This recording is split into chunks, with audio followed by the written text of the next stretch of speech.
Buy-to-let in Ipswich, local and commuter market Ipswich.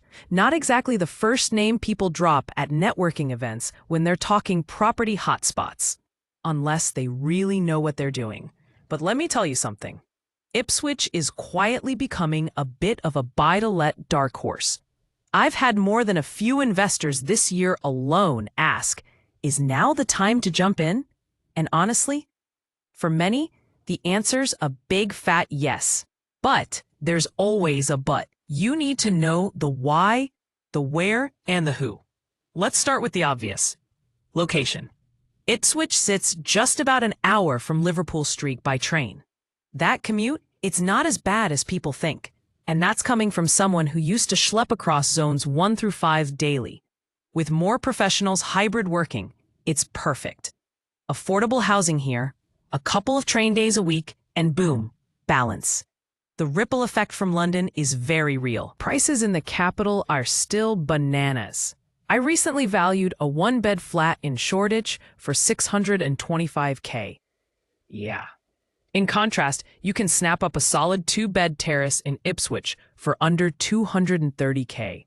And with a little refurb, rent it out for $950 to $1,100 PM. That's not bad going, is it? And renters? Oh, they're here.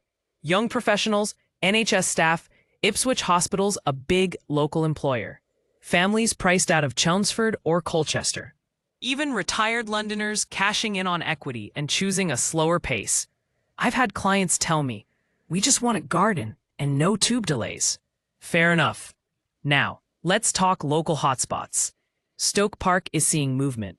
Mostly families looking for schools and space. Hadley Road's always been popular, especially anything near Chantry Park. Those weekend strolls sell it. But here's a cheeky insider tip. East Ipswich. It's underloved, but I've had 3 landlords pick up semis there in the last 6 months, each fully let within 2 weeks. One landlord even joked it rented before the paint dried. Then you've got the town center flats. Some agents will push these hard. Be cautious. They can look shiny on Rightmove, but dig deeper.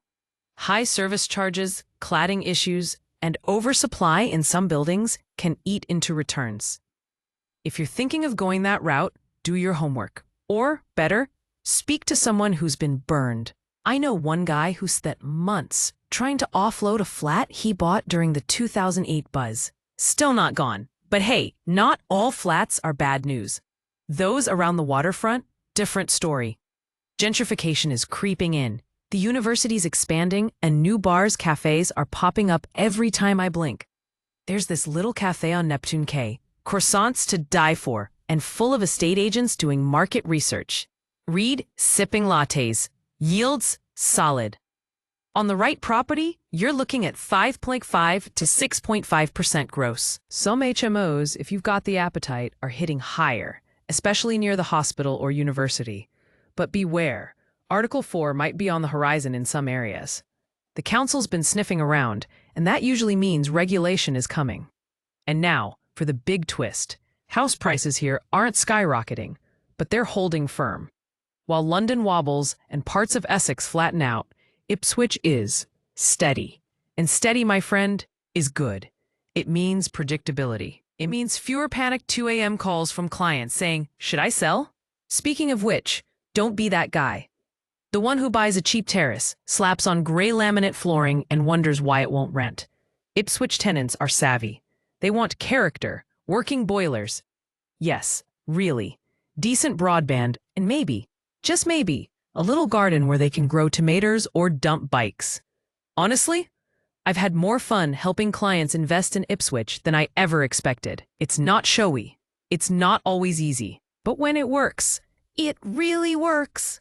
So if you're looking for somewhere with potential, with people, with a pulse, you might want to give Ipswich a second look.